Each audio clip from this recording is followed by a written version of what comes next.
But I do want to be known more for what I give than what I have. Yeah. That was good. Oh, no, that was a bar. That was a bar. That was a bar. Let it simmer. I want to listen. Wake up.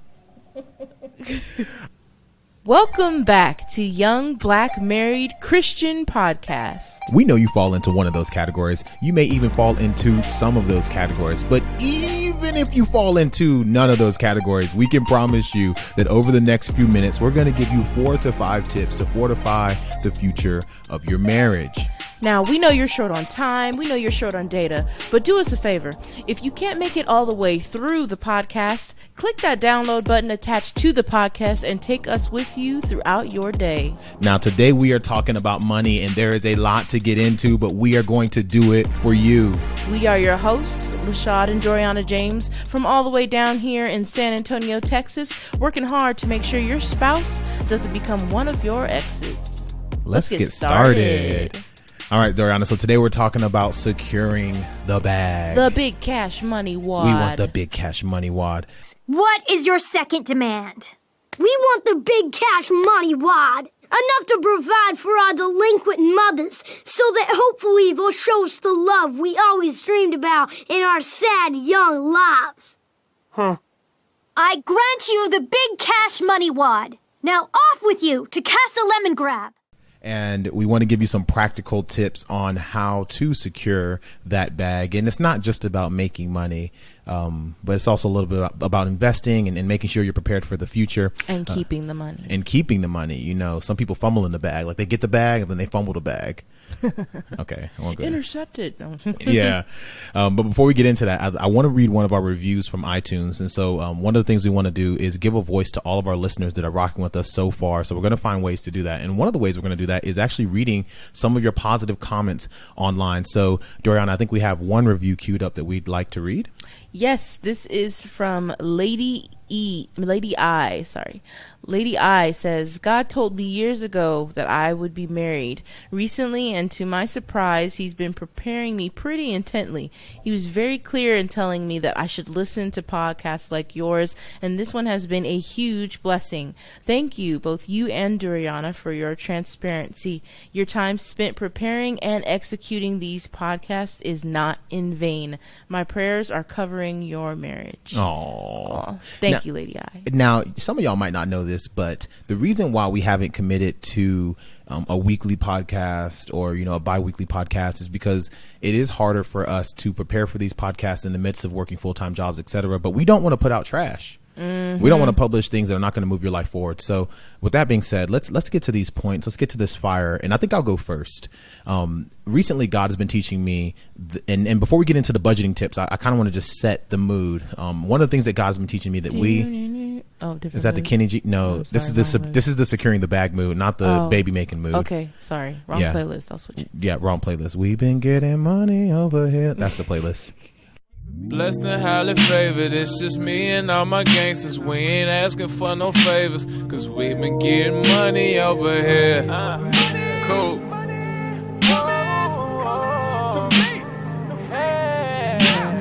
Blessed and highly favored, it's just me and all my gangsters. We ain't asking for no favors, cause we been getting money over here. Cause we been getting money over here. God has been teaching me that I am supposed to be a river, not a reservoir, which means that blessings are meant to flow through me and not just to me. And so a lot of times when we talk about securing the bag or becoming a millionaire, you start to think of yourself as a reservoir. Like if I could just amass all of this money, these resources and these houses, and my storehouse is full, then I'll have some sort of safety, or I'll be successful, or I'll get some status. But status is supposed to come from God. Success is defined by if you're doing what God has called you to do, and safety and security come from God himself. So we're not supposed to put our trust in riches. And so instead of thinking of myself as, a person who wants to amass a large amount of money, I need to see myself as a river, and that blessings flow through me, that bless people bless people. And so again, I don't want to be a reservoir. I want to be a river. Yeah. Instead of all of your security and all your wealth or money that you're getting just terminating on you and only just feeding your wants and your desires, it should be blessing the people who are around you.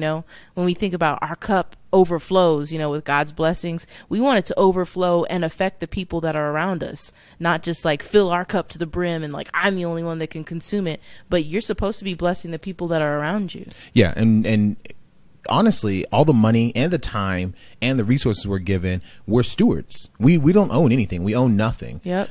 C.S. Lewis in his book Mere Christianity said that every faculty that we have, our power of thinking or moving our limbs from moment to moment, is given to us by God. Mm-hmm. And even if we devoted every moment of our whole life exclusively to him and to his service, we couldn't give him anything that was not, in a sense, already his. Yeah. And so, again, we're stewards. A house, a paycheck, a car, the time, your breath, your energy, your mental faculties, like we're stewards of God's blessing. And so if we were bought with the price and we are not our own. So we can't just do what we want and say, oh, this is my money, I'm self-made, all of this other foolishness. It was all me. Came up, it was all, yeah. No, we can't do that. We were meant to be a river, not a reservoir, and that blessings come from God through us to other people. And so we don't want to be the type of people to have all of God's blessings terminate on us and our family. Side note, always consider putting a cap on how much of God's blessing you're going to consume. Mm-hmm. And so maybe you say to yourself, okay, $70,000 or $60,000 or $50,000 is all my family needs to be comfortable. And anything up and above that is going to be missions and ministry. That's going outside the walls of our house, because we don't need to consume that next paycheck or that next bonus. Mm-hmm. And so, rivers have boundaries, right? Reservoirs continue to grow. The more water you put into them, the water level rises, the sea level rises, the banks but rivers, they are kind of set and everything flows through them. So, I'm trying to set boundaries on how much money we need as a family, and then just let everything else kind of just flow through. So yeah, we're full. We have everything we could ever need. So any more that God sends to us is just going to flow directly through us. Yep. And kind of that's a good transition to how do we make sure that we are being that river, not a reservoir, just getting all this money and spending it on ourselves. We create a budget. Not the B word. Watch your mouth. And no, I definitely, whenever we first started our budget, I was so not for it, because we are walking through Financial Peace University, right? Shout out to Dave Ramsey. Dave Ramsey, yes. And he breaks down people into either a nerd or a free spirit. And pretty much the nerd is just a person that enjoys budgeting and making budgets and has like Excel spreadsheets and Lashaude.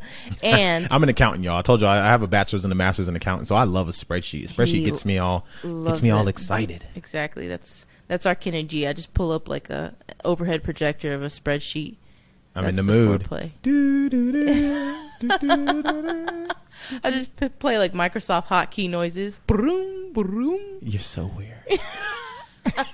No, and I'm the free spirit. I enjoy spending the money that we make, and I enjoy having fun and going out and doing things and not just like stockpiling all this money. So I've learned that I'm free spirited-ish, so it's nice for me to go out and spend, but I'm not like so, what's the word?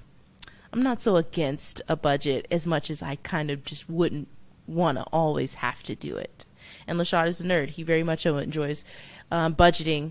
And we used to have a good amount of conflict around our budgeting meetings when we first got married. She didn't want to read my spreadsheets. She didn't think they were as sexy as they were. They weren't. They were not. They weren't color coded, and the font wasn't pretty, and they were cold and rigid. Ew. Cold, rigid budget. No, I did. So I'm an accountant major. I was the one making the budget. I was the one saying, hey, come look at the computer. I even put it on the television, or I projected it as big as I could. I'd print it out. I mean, I'd do anything just to say, let's sit down and talk about our future together, because I'm very future minded and I love to plan.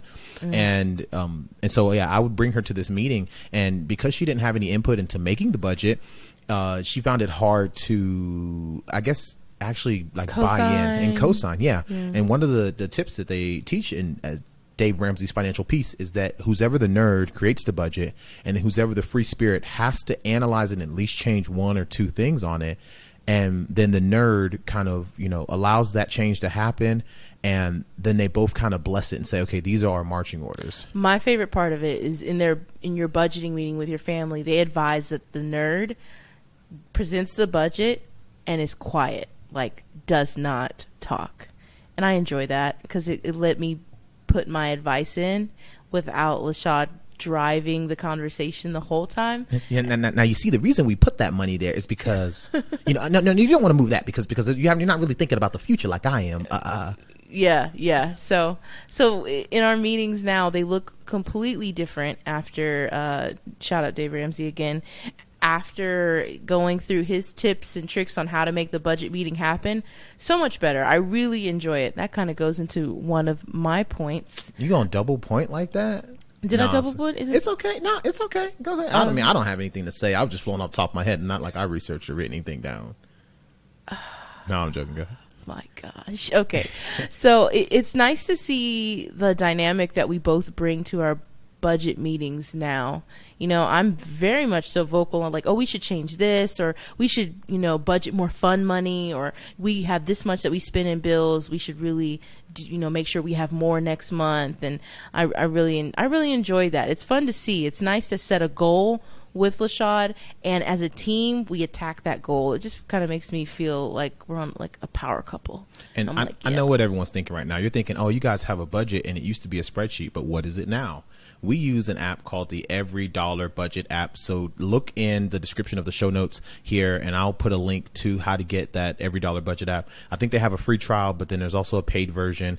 I think mint.com also has a version of this. Like that, yeah. There's a few free versions. Look, do whatever works. The best plan is the one you'll stick to.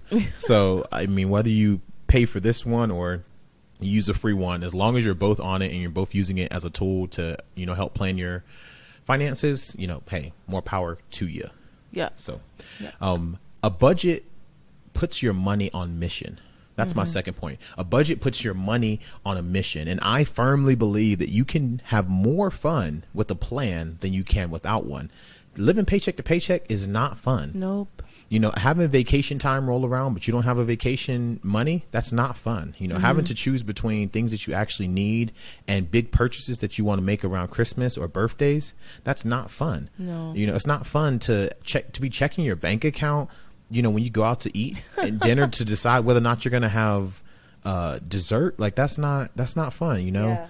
80% of people live paycheck to paycheck, and it doesn't have to be that way. It's just because if you're failing to plan, and that means you're planning to fail. So I believe that if you look at a budget, not as permission to spend, but also as putting your money on mission, kind of like every little dollar is like a soldier, and they have a mission that they're supposed to accomplish. And if you budget them, you say, yo, I'm budgeting this money to attack rent, and then they win that war. And okay, I'm budgeting this money to attack gas, and they win that war. And this money is going to be reserved for a vacation coming up in 2 months. And so you hold that off. I honestly, the way I see it is when you have your money on mission, you can win the small battles, but you can ultimately win the war. And really, a budget doesn't limit any freedom that we have. A budget gives us freedom. It is, like Lashaude said, it is that permission to spend. When you have a large amount of money that you've been saving up for that vacation or for that gift, or if you have your fun money that's already been budgeted for you just to blow, then you don't have to worry about the bills, because you know that the bills are taken care of. You took care of that first, and everything else that you've budgeted to spend, it's yours to play with. It's free. A budget allows you to give generously, to spend wisely, and to save for your future. And you can never lose being generous. That's just a little side note. Now, listen, I know those of you who are listening right now, you're probably traveling on your way to work. You're working hard for your money. You probably have a side hustle, whether it's Mary Kay. Work hard for the money. I don't even, oh, my goodness. Stop with the singing. No. So, no, you're working hard for your money. You and your significant other, maybe, your husband, whatever, they're working hard. You both have a side hustle, and you probably might have 1 or 2 kids.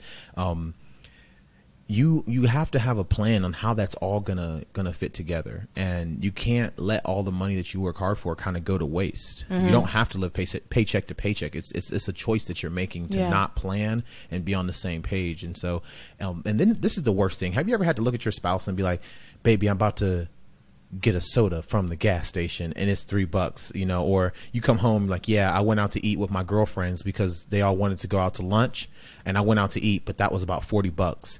And there's almost this guilt that comes over you, or, you know, your friends ask you, "Hey girl, can we go out right now?" And you pick up the phone like, "Let me call my husband," or, you know, maybe you're saying, "Let me call my wife." You trying to get $30 out the budget, you know, what is that? What kind of life is that? It creates this like begging. Like, I know it looks like you're trying to be on the same page, but ultimately it feels a lot like begging. Like, I'm begging for this $20. But especially if you don't have that meeting time, you know, you can kind of establish this in the privacy of your own home. Like, look, the $100 is going towards hair and cosmetics, you know? Exactly. So that way, when I'm walking through the store, if I see a tube of mascara, I don't have to look over at Lashaude and be like, "Hey, can I get this?" You do what you want with your $40, $60, bae. I'm like, this ball out of control. Exactly. We set aside, this is my $40, so I'm going to buy $40 worth of mascara or whatever, you know, because that money, we've talked about it already, and we said that this is the freedom and the wiggle room that we have. So the same thing with Lashaude and I both have a fun money. Tell them about the fun money, baby. Fun money account. You see, I've been hoarding my fun money. See, like, she's trying to get side. a tattoo. I'm saving. Tell her, y'all message her, text the number in the link below. Yeah, and give me some descriptions. If you're like an artist, go ahead and tell her send she me is that not a JPEG. Christian for getting these tattoos. Lashaude, shut up. No. You need to put. I'm joking, y'all. Tatted up. Oh my gosh! Real hard disclaimer. He's joking. He has tattoos as well. Anyway, she influenced me. You know, bad company, corrupt morals, good morals. Whoa, this is young. Gotta watch who you get yoked Black, up with. Married, tatted Christian podcast. No, but I've been saving up. I've been saving up for a tattoo. So Lashaude bought some headphones and everything, and it was like no questions asked. Like, you know, hun, that's your money. You can use it if you want to go buy headphones with it. Now, of course, we both check on each other. You can't come home with anything ridiculous or stupid, or sinful. But it was planned. It was budgeted. Yeah. So I mean, I'm saving up all my money because the tattoo's getting bigger as the months go on, y'all. Because I haven't been able to get to the shop yet and spend the money. So if I get $500 in the bank, I might come out with a sleeve, you know. Oh my goodness. You gonna hurt our ministry, yo. Oh, no. Stop. Stop. So one of the another technique that they teach in the Dave Ramsey course, which again I highly recommend it. We're not getting any endorsements or sponsorship from them. We're just using them and it's working. One technique that they mention is saving $1,000 in the bank account. That's that's baby step number one, is to get $1,000 saved in the bank account, and that $1,000 is so that you can cut up your credit cards. You don't have to run back to credit cards whenever you blow a tire or your engine gets messed up, or some sort of medical bill pops up out of nowhere. You have that money. Emergency fund. $1,000 emergency fund. And so the point I want to have here is that it's not for if something happens, it's for when something happens. It's not a matter of if, it's just a matter of when. And I know people want to act like it's a surprise that their car stopped working. It's a surprise that their battery stopped working. It's a surprise that they got a medical bill. They had to go to the emergency room, or it's a surprise that your tire blew out.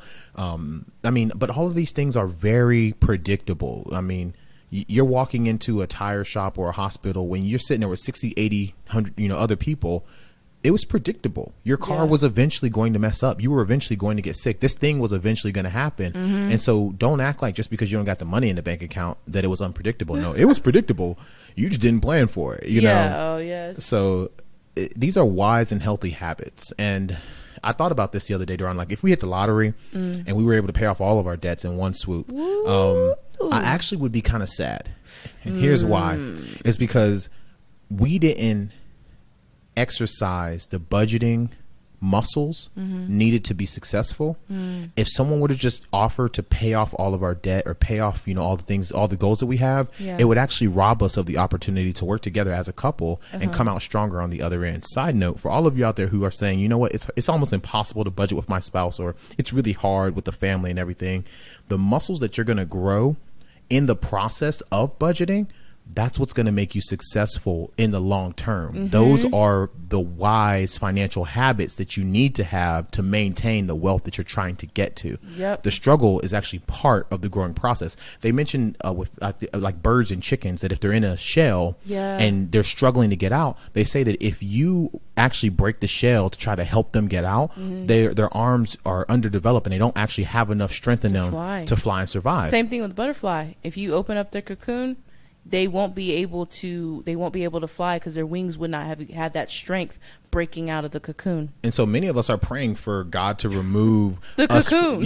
God, remove the cocoon of debt that's around me, or remove the cocoon of financial woes that are plaguing me. But some of it is God saying like, no, I'm trying to get you to a place of stewardship and generosity in this season that will actually help you in the next season to come. Exactly. If you're faithful, God says, if you're faithful over the little things, if you have $10 and you decide I'm going to tithe my $1 out of this $10 because it's discipline, then Facts. God knows he can trust you with the 10 times 10 because you're going to show that same kind of faithfulness to his kingdom, even if it's, it doesn't matter the amount of money. All it matters, your heart. It's a position of your heart. So you tithe your $1 or you tithe your $100 or however much you're supposed to tithe, because you understand that God doesn't need your money. It was never about how much money you were able to give. It's the position and the posture of your heart to give. Facts. And side note, when you have a little bit of money, you're actually in a unique position to show God like that you have faith in him. And there's a parable called the parable like the widow's mite, where people were giving out of their surplus, and this woman gave all she had. She gave out of like her lack. She gave her widow's mite, her small amount. And Jesus said, this woman was doing it correctly because she was giving even when she didn't have a whole lot. And so I think that there was times where I've been really broke, and this is just a side note. There's been times I've been really, really broke, and I didn't have enough money to pay bills. I probably had like $12 to my name, and I'd be like, Lord, look how righteous I am. I'm going to give you all my money in my bank account. I'm just going to empty it out, God, because I know that you're a provider. And I'm pretty sure God's like, all right, bro, you got like $12. Like, you act like you clearing out millions and trusting in my name. But honestly, no matter where you're at financially, if you are trusting in God and you're tithing or you're giving and you're being generous and you're allowing yourself to be a river and not a reservoir, God does see that, and he's not going to let you go hungry. He's not going to let you go without. Yep. And he does honor that. And I'm a witness. I've gone from making $7.50 an hour to $10 an hour to $12 an hour to $15 an hour. And that's all in college before I even graduated. And then when I walked across stage, I looked in my pocket and I had a voicemail from a government position that paid $40,000. I saw 40 turn into 50, turn into 60. And then now I'm actually a franchise, like I'm a business owner with my family. And so God has been financially blessing me year over year. But I've been tithing for at least 6 years. And I've always made a commitment to tithe more this year than I did last year. To let more flow through me than flows to me. And so God has been faithful. So that's just a little testimony, Yeah. Shout out to God. I'm going to get Country Wayne on here. Which you like, Jesus is popping, man. Oh my gosh. So when Lashaude and I started our budget, what I really enjoyed is they tell you to give yourself about 3 months of budgeting, having your budget meetings to kind of get a consistent, accurate budget. And I enjoyed this because it's less pressure. I think in our other budget meetings, we would sit down and we would think that we're getting this right tomorrow. And when we come back, all these numbers better match up. And when it didn't, it was just kind of like, oh, dang, I didn't make it. So why even try? It was like aggravating.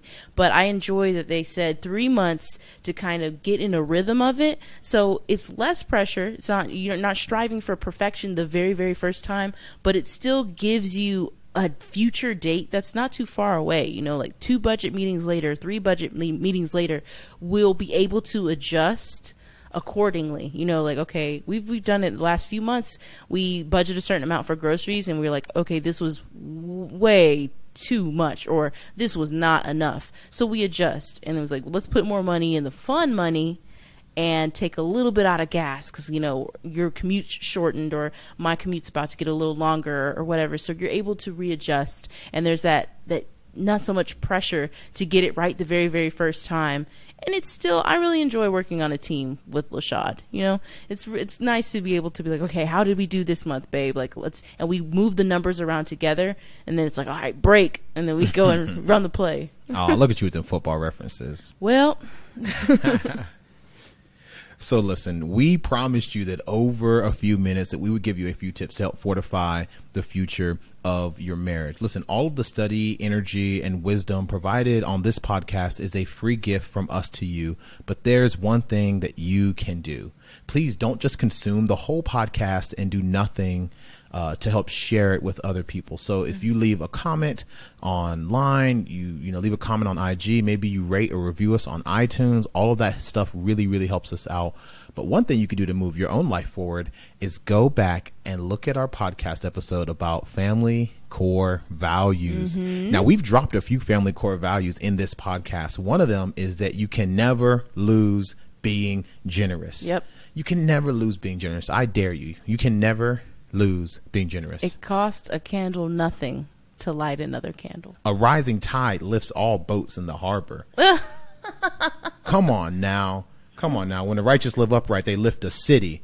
Yep. Oh my goodness. Don't get me started. Now, so when it comes to living generous, again, if you live like no one else, later you can live like no one else. That's a tagline. Live and give like no one else. That's right. If you live like no one else, later you can live and give like no one else. And so I'm trying to give like no one else. You know, I'm trying to give away enough money to where I could say like, hey, I'm a philanthropist. You know, I give away a bunch of money in dollars and I fund certain causes and stuff like that. No, but I do want to be known more for what I give than what I have. Yeah.